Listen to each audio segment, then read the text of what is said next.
अरहतो सम्मा समुदस् नमो तस् भगवतो अरहतो सम्मा समुदस् नमो तस् भगवतो अरहतो सम्मा समुदस्। तथागत गौतम बुद्ध भगवान काश्यप बुद्ध से लेकर तड़ंकर बुद्ध और सभी बुद्धों से अपने पूजनीय भिक्षु संघ, उपासक संघ, आयोजक गण, श्रोतागण की लंबे जीवन, सुखी जीवन की याचना करता हूँ। आज का जो सम्मा वाचा है, अष्टांगिक मार्ग की तीसरी जो लिंक है, वो मैं उस पर थोड़ा सा बोलूंगा। और इसे बोलने से पहले मैं अपने पूर्व वक्ताओं को बहुत साधुवाद देता हूँ। बनते शीलवंश ने बहुत अच्छा वो बोलते हैं और स्पष्ट करते हैं। फिर उषा बौद्ध जी ने जो निर्वाण के बारे में बताया, मोरलिटी, निर्वाण में मोरलिटी कितनी सहायक है, और उसको उन्होंने परिभाषित किया, निर्वाण की इम्पोर्टेंस बताई। बहुत साधुवाद, बहुत बहुत उषा जी को। और हमारे सचिन जो हैं, इन्होंने मार, देवपुत्र मार के बारे में बताया, विस्तार से बताया उन्होंने, जो जो घटनाएं घटी, बहुत अच्छा लगा। मैं सबके सामने उनको साधुवाद देता हूँ और ये भी कहता हूँ कि अब उनके जो संबोधन में स्पष्टता और फ्लुएंसी और जो आनी जो अच्छी विशेषता है, वो उसको धीरे धीरे पिकअप कर रहे हैं। और मेरी ये स्पष्ट मत है कि अगर वो इसी तरह मत आगे मेहनत करते रहे तो एक दिन एक अच्छे उपासक सिद्ध होंगे। उनको साधुवाद। तो सम्मा वाचा, सम्मा वाचा जो हमारे ये जो है सील से संबंधित है। जो हमारा सील है, मॉरल कंडक्ट, सील, समाधि, प्रज्ञा, ये जो हमारा वो है सम्मा वाचा, उसी से संबंधित है सील। और सील में आपने जानते हैं कि पंचशील है, अष्टशील है, 10 शील है। ये तो उपासकों के लिए है। भिक्षुओं के लिए 227 शील है, भिक्षुणियों के लिए 311 शील हैं। तो ये शील है, प्रातिमोक्ष शील है भिक्षुओं के लिए। तो ये शील है। तो ये शील में सम्मा वाचा, फिर चौथा सम्मा क्रमांत है। तो सम्मा वाचा, सम्मा वाचा जो है, जहां तक इस पर मैं समझता हूं कि हमारे सील का और हमारी जो बौद्धिक क्षमता है और हमारी जितनी भी संस्कृति है, या हमारा डिसिप्लिन है, विनय है, या जो भी मेरा, जैसे कहते हैं ना, आचरण है, या मेरी जो भी हैबिट्स हैं, टेंडेंसीज हैं, इंक्लिनेशंस हैं, इनक्लिविटीज हैं, ये सारी की सारी, जितना भी आदमी के अंदर गुण दुर्गुण हैं, वो सम्मा वाचा या दुट्टा वाचा से ही क्लियर हो जाते हैं। बोलने से सब पता चल जाता है कि ये जो व्यक्ति है, या धर्म गुरु है, या जो भी है सामने बोलने वाला, इसका लेवल क्या है, उसके क्या उसकी पवित्रता है, क्या उसकी डेप्थ है, ये पता चल जाता सम्मा वाचा। इसलिए भगवान बुद्ध ने वाचा शब्द की जगह सम्मा वाचा कहा है। वाचा तो एक कॉमन है, सम्मा वाचा। अगर वाचा कहेंगे तो वो शुद्ध नहीं है। इसलिए भगवान बुद्ध ने अष्टांगिक मार्ग में सबके सामने सम्यक लगा दिया, पाली में सम्मा, मतलब उसे सही बोलो, सम्मा वाचा। तो ये बहुत इंपॉर्टेंट है। अगर सिद्धार्थ बुद्ध होने के पश्चात, एक उदाहरण है, वैसे ही है, वैसे तो ऐसा संभव नहीं है, वो तो बुद्ध तो होते ही हैं लोक के कल्याण के लिए। फिर भी एक हम सोचें एक उदाहरण के तौर पर, अगर वो बुद्ध होने के बाद बोलते नहीं, वो तो बुद्ध हो गए थे, उनको पता चल गया था कि मैं तो डिलीवरेंस मेरा हो गया है, चेतो विमुक्ति हो गई है, उनको जो क्लेश निब्बान हो चुका था उस समय, और जो पंचस्कंद निब्बान शेष था, अगर वो बोलते ना तो लोक का कल्याण कैसे होता, लोक उनको बुद्ध कैसे मानता, एक प्रश्न है। लोक का कल्याण कैसे होता, दूसरा लोक उनको बुद्ध कैसे मानता, और उनके जो वाणी है, जो उन्होंने 45 साल घूम घूम कर नंगे पैर 3 कपड़ों में,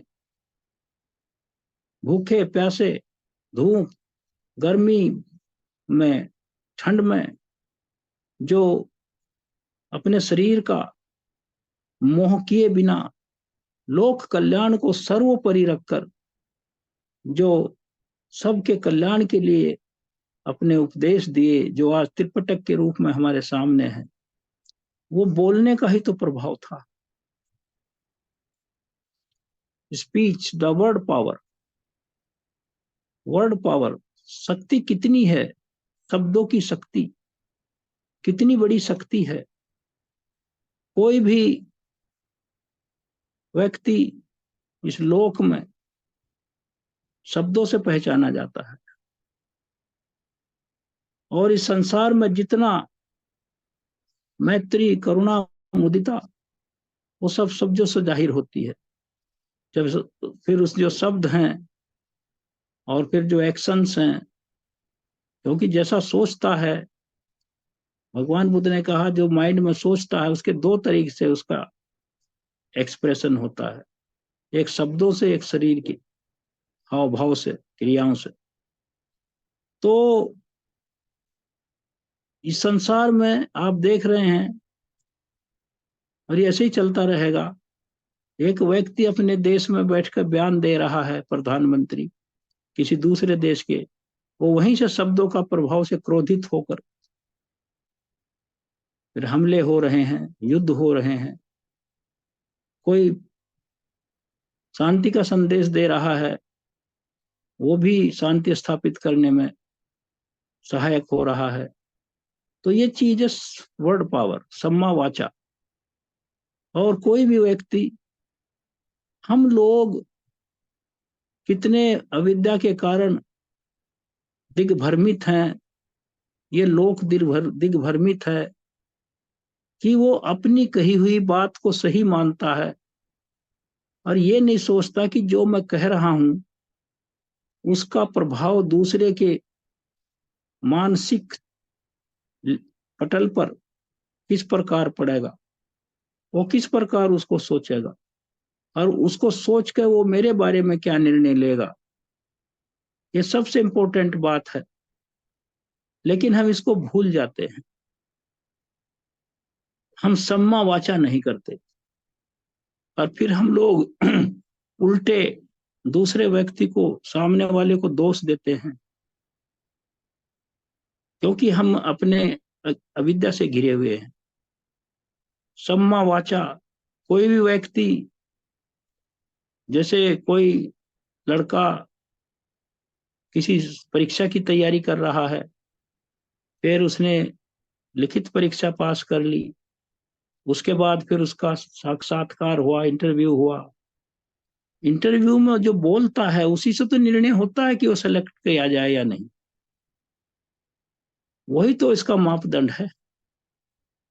अगर वो सही, उसकी बॉडी लैंग्वेज देखी जाती है, उसका पेशेंस देखा जाता है, उसका बोलने का तरीका, बात करने का ढंग, शब्दों का चयन, वो सब कुछ देखा जाता है।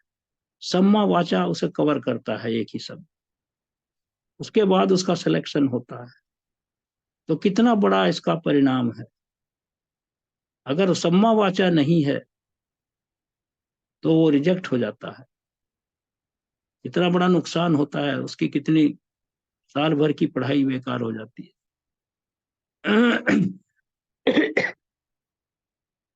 तो ये सील का बहुत इंपॉर्टेंट अंग है, और इसी से हमारा व्यक्तित्व इस लोक में, समाज में, घर में, दफ्तर में, जहां भी हम डील करते हैं या काम करते हैं, वहां मदद करता है, और वो कारक है उसका, वो निर्णायक है मेरे जीवन के लिए। सम्मा वाचा, या अगर हम सम्मा वाचा नहीं करेंगे तो कितने भयानक परिणाम हो सकते हैं। जरा सी स्लिप ऑफ टंग से क्या क्या हो सकता है।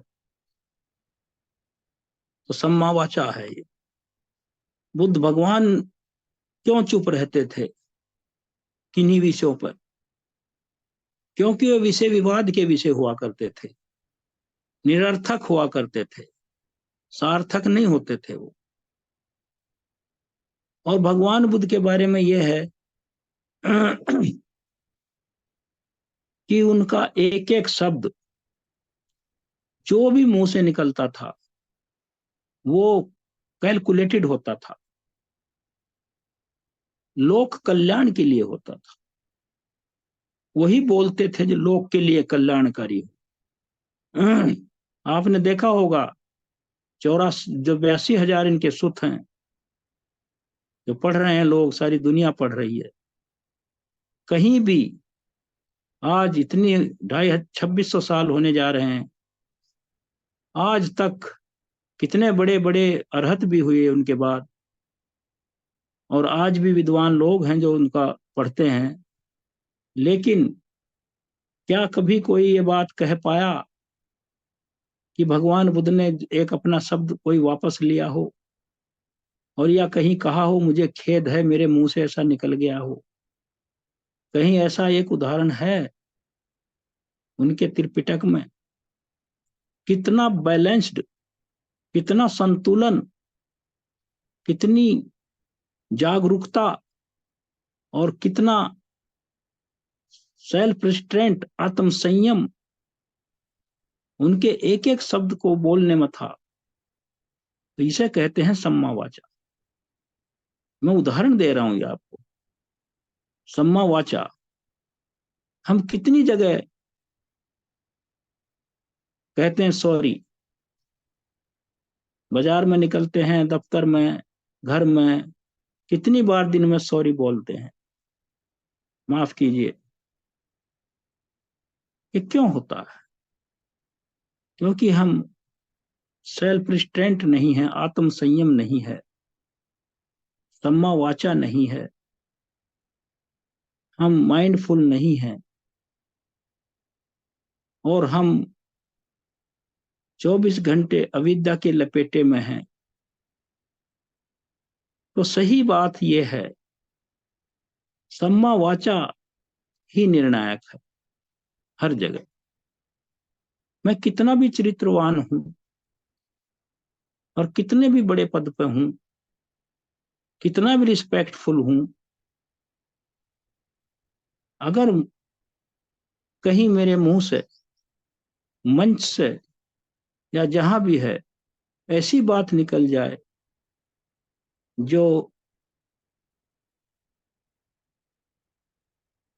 प्रतिष्ठा, पद, और उसकी जो परिस्थिति है उसके सापेक्ष नहीं है, तो कितनी बड़ी दुर्गति हो सकती है।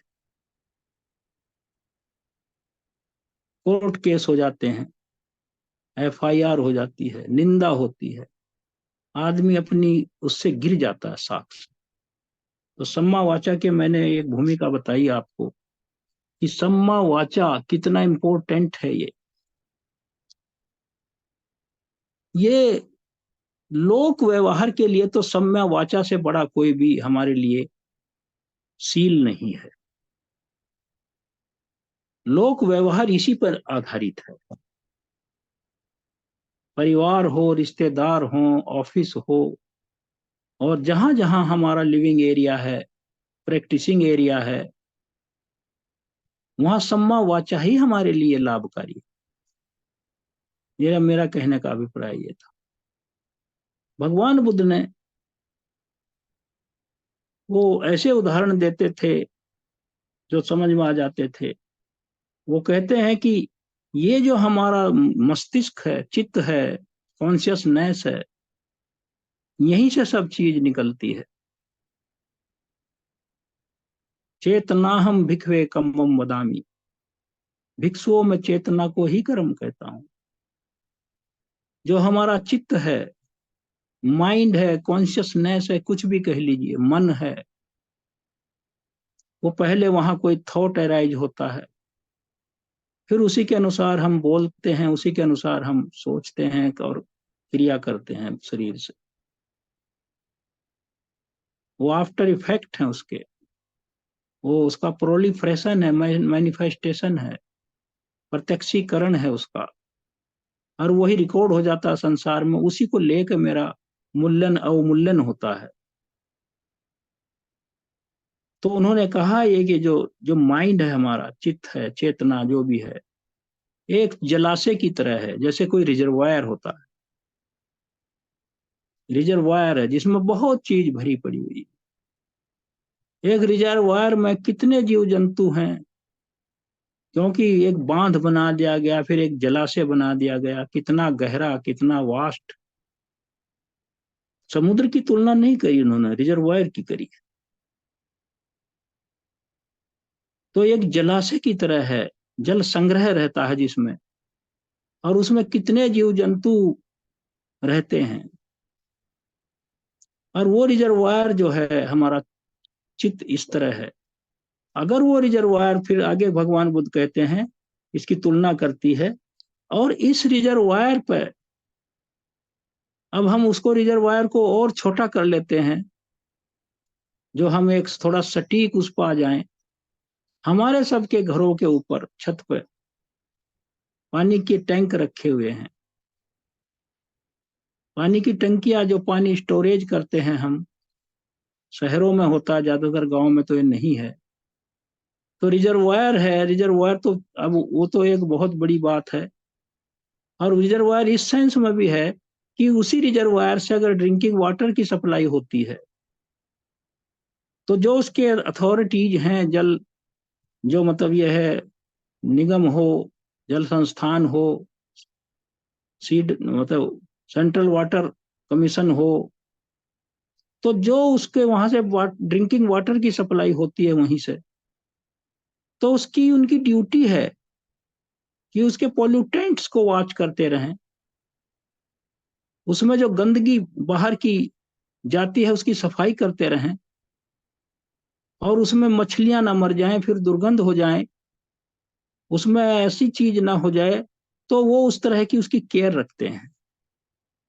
इसी तरह हमारे घरों के ऊपर जो टंकियां रखी हैं सिंटेक्स की, या जिसी रखते रख लेते हैं, जो नया सिस्टम चला है हमारे लिविंग स्टैंडर्ड का, तो उसके अनुसार हम लोग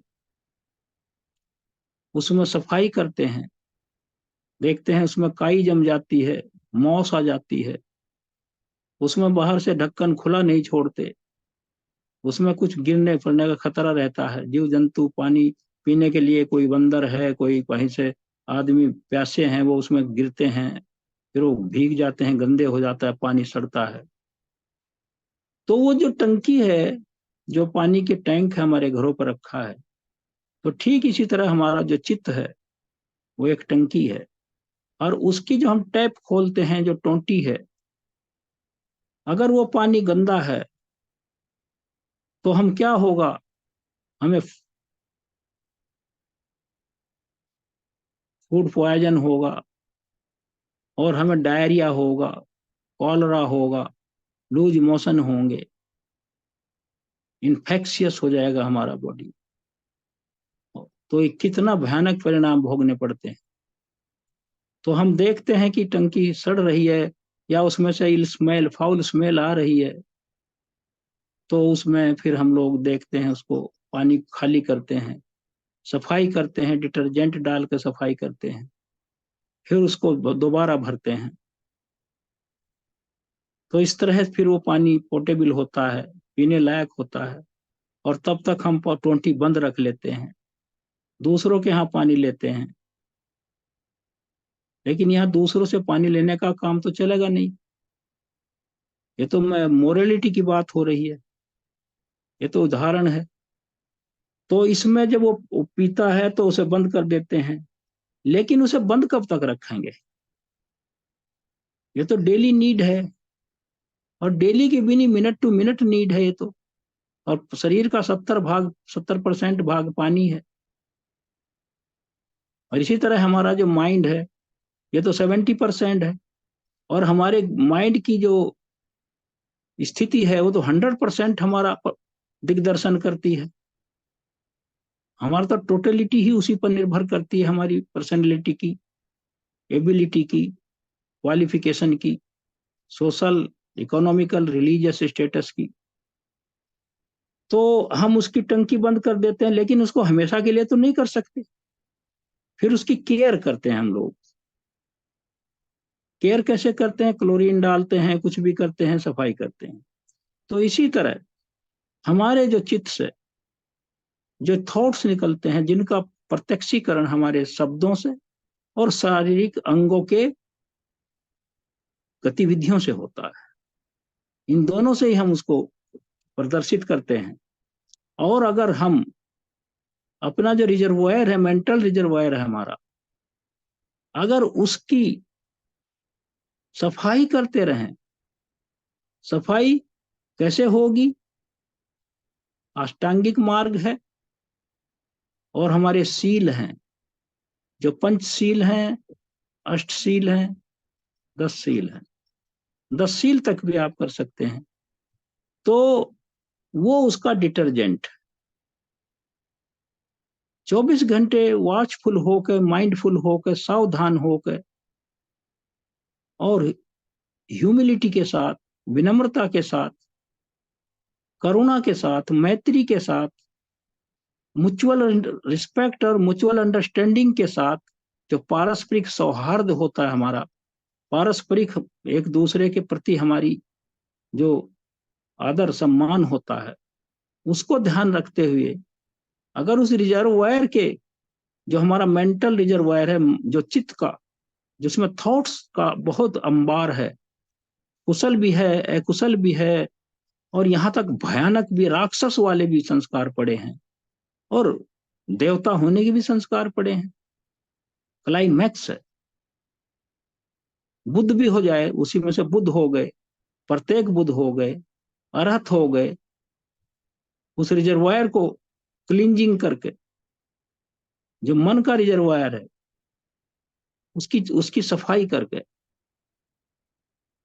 अंगुलीमाल अरहत हो गया, अम्रपाली अरहत हो गई, सुनीत अरहत हो गया, मतंग अरहत हो गया, आलवक जो राक्षस था वो अरहत हो गया।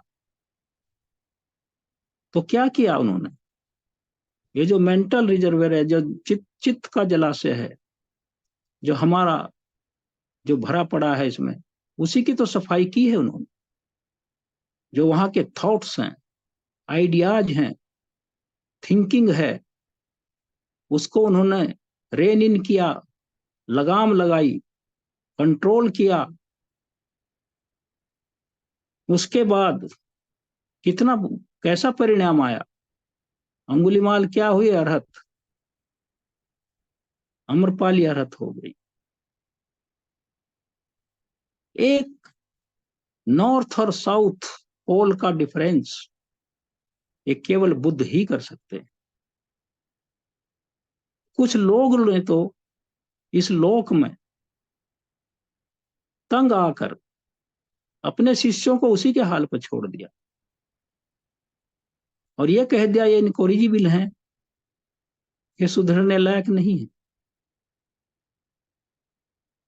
वो खुद होपलेस हो गए, and they rendered their disciple as destitute, helpless, helpless. लेकिन भगवान बुद्ध की जो अपनी जो मेडिसिन हैं, अष्टांगिक मार्ग की, 4 आर्य सत्य की, अनित्य दुख अनात्म की, चरम 4 ब्रह्म विहार की, और सील की, वो अचूक दवाइयां।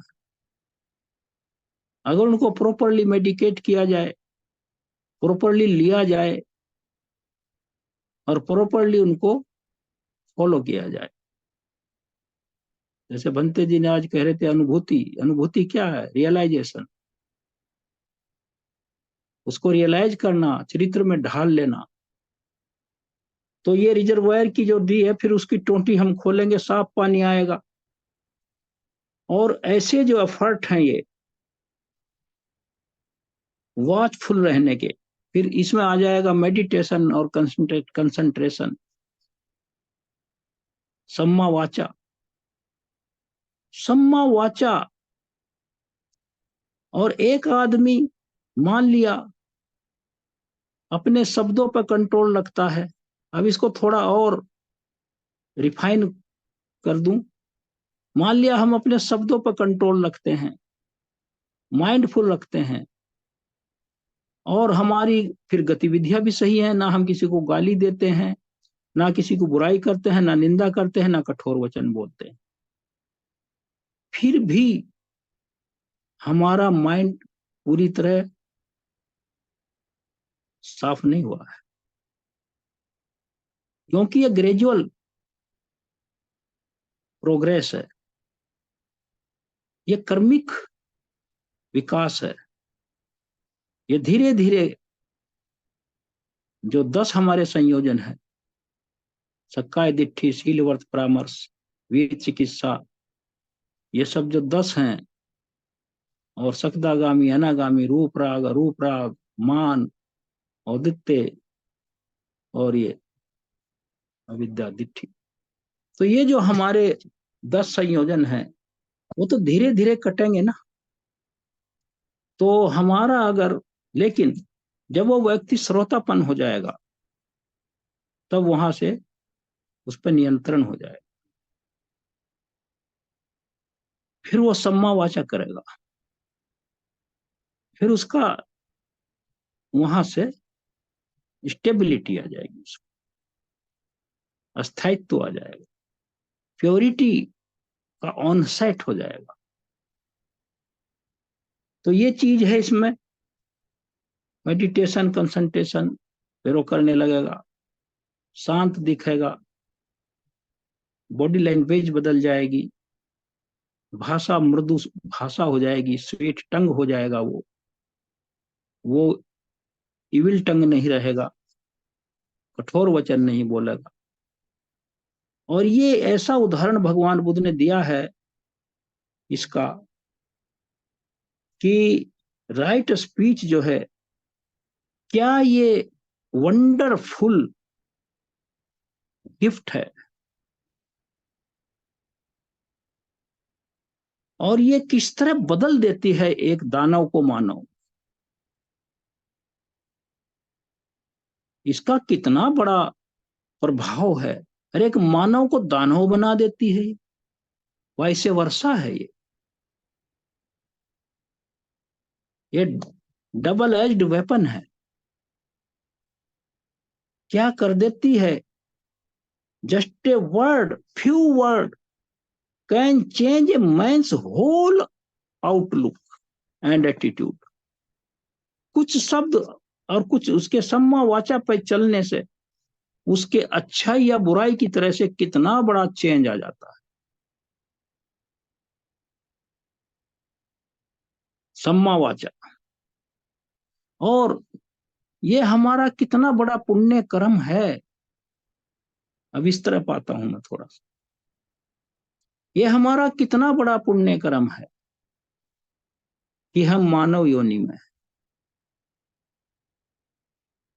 और उससे भी बड़ा पुण्य कर्म क्या है कि हम भगवान बुद्ध के रास्ते पर। और उससे भी बड़ा पुण्य कर्म क्या है कि हम आपस में मिलकर बैठ के अपने आप को शेयर कर रहे हैं। वरना इसी संसार में कितने लोग भटक रहे हैं, बड़े बड़े धनी लोग जो अपने टॉप पर बैठे हैं अमीरों की सूची में, रात दिन अय्यासी में, शराब में डूबे हुए हैं, और उनका यह पुण्य कर्म नहीं है कि उनके कानों में बुद्ध के शब्द जाएं। एक गरीब झोंपड़े में रहने वाला अगर पंचशील पर पालन करता है और उससे विरत रहता है और उसमें कंटेंटमेंट है, संतोष है, सम्यक आजीविका करता है, तो far better than that billionaire और मिलियनर। वो उन बड़े बड़े धनाढ्यों से कितना ऊंचा है, कितना वो, क्योंकि उसका रास्ता दुखों को समाप्त करने की तरफ जा रहा है और उनका रास्ता नरक की तरफ जा रहा, जो करोड़ों जन्म तक वो फिर उसके बाद निकलेंगे नहीं वहां से। ये कितना बड़ा सील का प्रभाव है। हम कितने लकी हैं या पुण्य का है हमारा कि हम व्यक्ति हैं, क्योंकि बोलते तो जानवर भी हैं अपनी भाषा में, लेकिन हम ये जो अधिकार है सम्मा वाचा का और इसको एक्सप्लेन करने का, ये सिर्फ मानव जाति के पास अधिकार सुरक्षित है। अगर हमने इसका फायदा ना उठाया और अपनी वाणी को नियंत्रित ना किया, संयमित ना किया, रिस्पेक्टफुल ना किया, ग्रेटफुल ना किया, हम्बुल ना किया, मीक ना किया, तो फिर कितना बड़ा दुर्भाग्य है कि मानव जीवन होते भी जो चीज मैं आसानी से कर सकता था वो मैंने नहीं करी।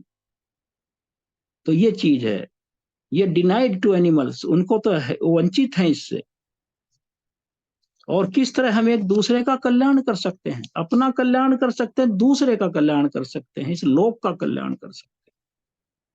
भगवान बुद्ध ने लोक को कोई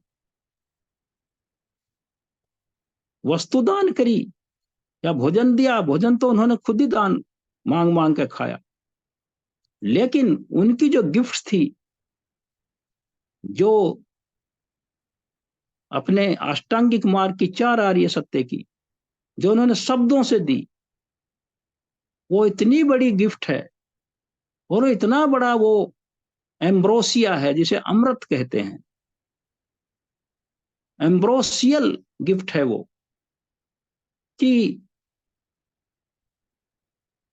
एक व्यक्ति जो नरक के द्वार पर खड़ा है उसे वहां से हटाकर उन्होंने अर्हत बना दिया, जन्म मरण से मुक्ति दे दी।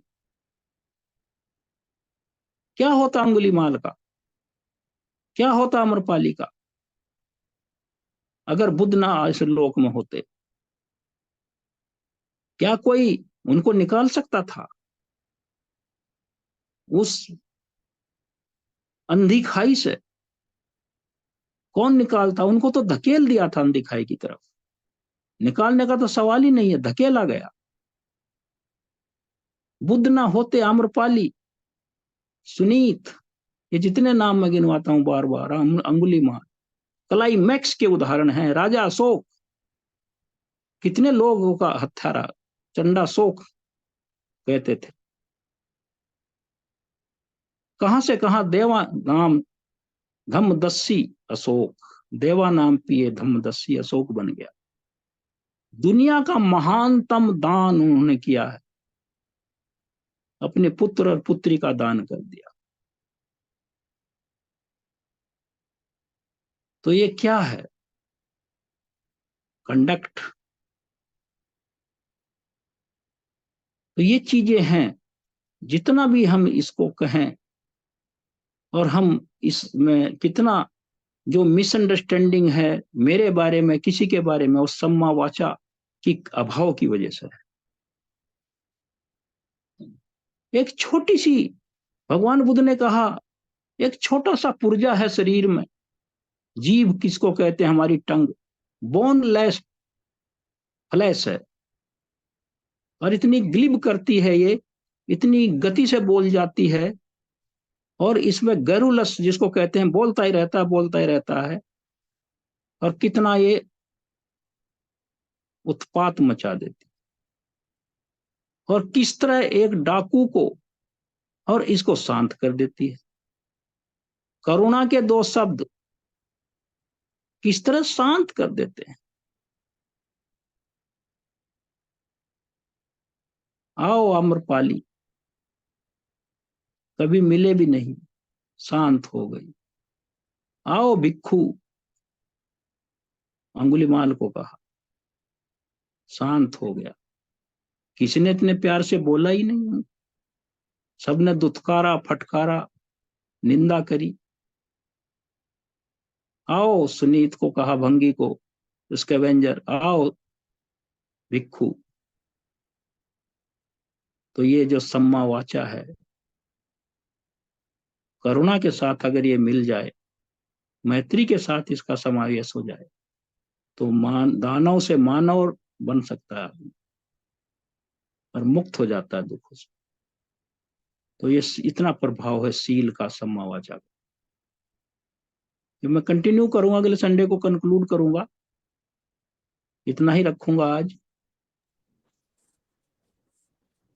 जहां तक मैं समझ पाता हूं मैं उतना बता देता हूं, और इन्हीं शब्दों के साथ मैं आपको धैर्य से सुनने के लिए सबको साधुवाद देता हूं, और अपने पूर्व वक्ताओं को भी सम्मान पूर्वक साधुवाद है मेरा कि इसी तरह इस रास्ते को मजबूत बनाते रहें।